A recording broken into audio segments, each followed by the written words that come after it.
everyone, myself Dr. Samya. I'm a Chief Consultant at Elite Ayurveda.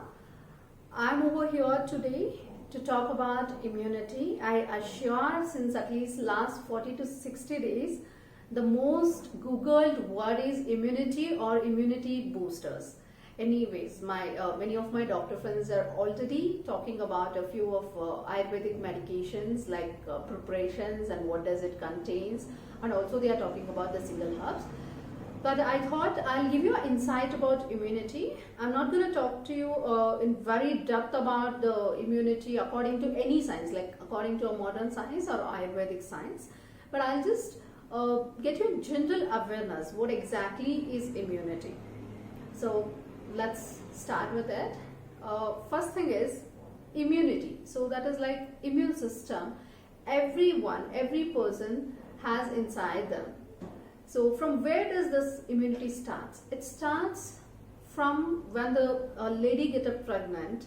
So it starts from there, or let's say it starts from the womb, the seeds. So what do I mean exactly the seeds is like could be a ovum, a very healthy ovum, along with a very healthy sperm. So if their parents, either of the parents have any genetical issues with, or if they are already suffering from any immunity disorders, then that is also an input over there that the next generation might get that passed on through the genes. So our basic immunity starts from the time of conception, the quality of the egg and the sperm. So after that, it comes to let's say the pregnancy thing. So the people start eating more. Like they think like now you are with a child, you are double, like you have one more life inside you. So you have to eat a lot. So they'll start with trying up many things, some milkshakes, or could be a dry fruits, high protein food. See, the first thing you have to understand, unless your digestive fire, or let's say your absorption capability of any proteins is not good and your motions are not clear, that is excretion, then whatever you're eating is being stuck in between. So basically, if your body immune system should be strong, then you have to give it proteins. Your body has to accept, absorb, then digest, then the waste product has to be eliminated. This is a proper way. But we start eating like without control kind. So just to improvise the baby's weight, and we also go on a very kind of supplements, iron supplements, many things. So that is where also it plays a role of how good are you nourishing the baby. So anyways, in Ayurveda we also see about the Garbhini Charya. Moving on to the next step, that is once the baby is delivered. So you would have seen before they used to, like, let's go back to 15 years back. So they never used to, they used to remove the first cholesterol, what we call it as, that they used to remove it. That is the first breastfeeding, which is rich of fat. So that contains the best proteins, which can increase the immune system in the baby. If you go back to ancient periods, the people used to, like, as soon as the child is delivered, they used to give that to the breastfeeding. The lady, even before they cut the umbilical cord, they used to give that cholesterol first and then start, and it will be just generated in the body during just before giving a birth. So that cholesterol develops in every mammal, including the human being. So that is also very important for a baby to get the immunity. So what after birth? So after birth, how do you brought up your child in daily basis? Like, let's say you will make sure your house is so tidy, clean, and you are making very much sure the child is not at all exposed to the germs at all. See, you would have heard many of the diseases. Like I got in my childhood, I got the chickenpox when I was like 3 years old, 4 years old, and then after like 10 years, 12 years, if somebody else has got, if you go to their house, still you will not get it, because your body naturally have produced the antibodies. So you no need to worry about that particular antibodies. So same way, your body has a capability, but we never wondered about it. And whenever your child gets a fever or a cold, you will rush to give them antibodies. You feel like my child is really suffering. He or she is not able to have the food. See, I say you just keep them on a very light food. Maybe nowadays the people give bread, that's still fine, but I would say keep them on a maybe like we say ganji. If that's just a water prepared out of a rice, well cooked rice in South India, especially in Kerala and all, we use it very frequently. And we also use it as a seasonal, like Rutucharya we say. So particular Karkadaka ganji and all, those are rituals are there. Anyways, keeping that apart. So when we give that lighter food with a few kind of a ginger, which increases your appetite. So you can add up some dhania, some pepper, black pepper, which will improvise your digestive capability. Because when you have fever is not a disease. Most of the people will I got a fever, so I just have to start with antibiotics.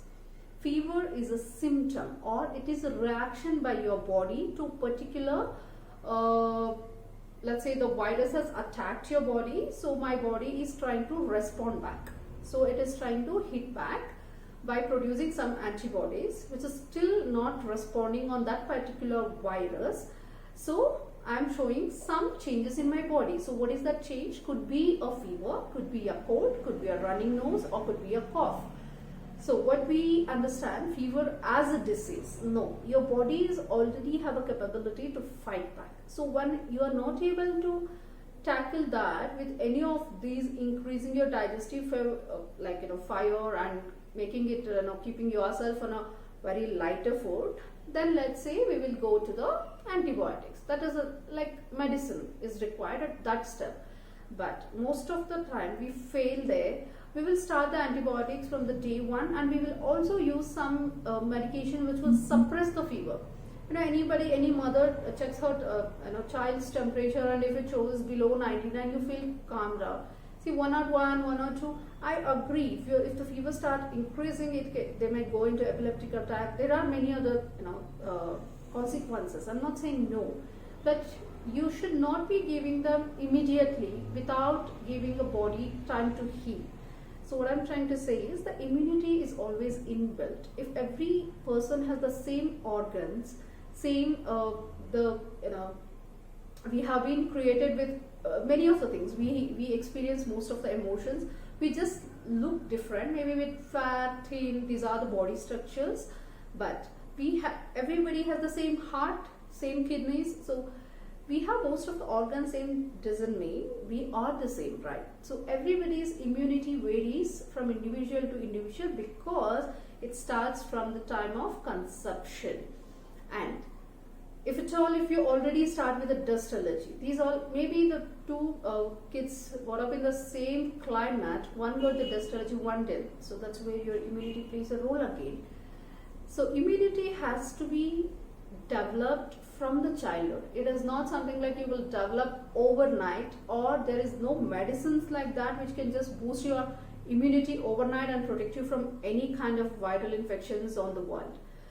So it depends on the lifestyle, how you're gonna brought up your kids. Stop giving them the Lay's, Kurkure, or any of the Maggi kind of a junk food, because that is the one you yourself teaching to your kid. Forget about parents following something, but they'll make sure the kids are also not following. Instead, you teach them. You just boil some vegetables when you give your child a breakfast. Boil some vegetables and tell them, put some pepper on it, and ask them to just taste it. So the child learns the taste from us. So there is not only the sweet is always been said. We say in Ayurveda, Shadrasas. It also contains kashaya, like bitter, astringent tastes are also been explained, and they are equally necessary to take care of your digestive system. So unless you're not into a very good habits, like from morning as soon as you get up, you should know how to use the oil pulling of your mouth, which will make sure there is no germs or you will not get into cavities. That's a very simple thing. And you have to sweat. You have to, and I don't say you have to burn your calories, you have to sweat from your scalp. That makes, let's say, just do a cardio, just go for a walking. That gives, the more you sweat, the more your body becomes strengthened. Then start with a very good protein breakfast. Never ever skip your breakfast, because your body was under rest for the past, like let's say 8 hours, 9 hours, some people sleep 6 hours. So your body will be craving for some glucose and you will skip the breakfast, then it will. So never ever skip your breakfast. It is like, you have been sleeping for 10 hours, 6 hours, some people also sleep like 4 hours also, but your body will be craving for some glucose in the morning. So if you just skip the breakfast, and your metabolism will forget what I have to do for the rest of the day, like your digestive fire is completely gone low. So never ever do that. So I would say like twice a day food is more than enough. But we have been brought up and habituated, like having 3 times food, like morning, afternoon, evening. That's fine, you can go ahead with that. But by end of the day at 8 o'clock, like you really didn't go outside, or you really didn't do anything which will cost your energy, and you're not feeling hungry, then don't have it. Don't push your body like unnecessary proteins just because like you have to eat. Or you can also just push in some biotin rich food. What we say is fruits, they are the best. You can just have some fruits for the dinner, that should be more than enough.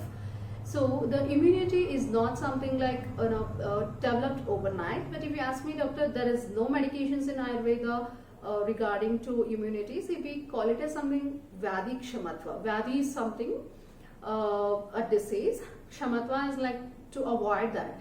Like we have different kinds also in that, Vyadhi Virodhatva. So there are types where you have to make sure before the disease comes, your body has to fight. That is what the Ayurveda give more importance. It's not like once I get the disease, then I'll start a fight. That is called disease treatment. That's a chikitsa part. So your body immunity will not come overnight, and if your health is very good, then there will be your rasayanas to take care of that health and to maintain that health nicely. But there is nothing like you take this particular medicine and this disease will never come back to you, or it will never ever come to you in a life. No, there is no medicines like that. So until and unless you have not been habituated with a very good lifestyle, you can't be expecting a immunity overnight. So other than that, like maybe Ayush Ministry, if you go through the website, there are many kind of herbs or whichever is available at home, like maybe as I said already, the dhania seeds, maybe ginger, haridra, the turmeric. So there are many spices, Indian spices. You might be knowing, India is famous for the spices. So those are the spices which will always increase your digestive capabilities, digestive fire. We say Jeeranagni, Jataragni. So that is very much important. So as I said, that having the right protein, digesting and excreting the waste product. If these 3 things are going perfectly in your body, then you can avoid most of the diseases. Fine. Anyways, I would like to conclude my talk on immunity. I know this is not the exact thing what you want some medicines formulations to boost your immunity. No, as I already told in the beginning of the video, I'm not talking about that, but you should be aware. Just don't keep go crazy searching for the immunoboosters and just try purchasing everything and start giving to your children. No, don't do that. This is how a person develops a immunity. And don't get panic. You can prepare all these things at home also using this ginger and all. That is more than enough to avoid your regular flus, so that you will not get confused with any other dangerous flus, whatever the world is going through the current situation. Anyways, please keep watching us. Many of my other doctor friends are also gonna talk on many other formulations and each immunity drugs which is mentioned in Ayurveda as well. Thank you so much.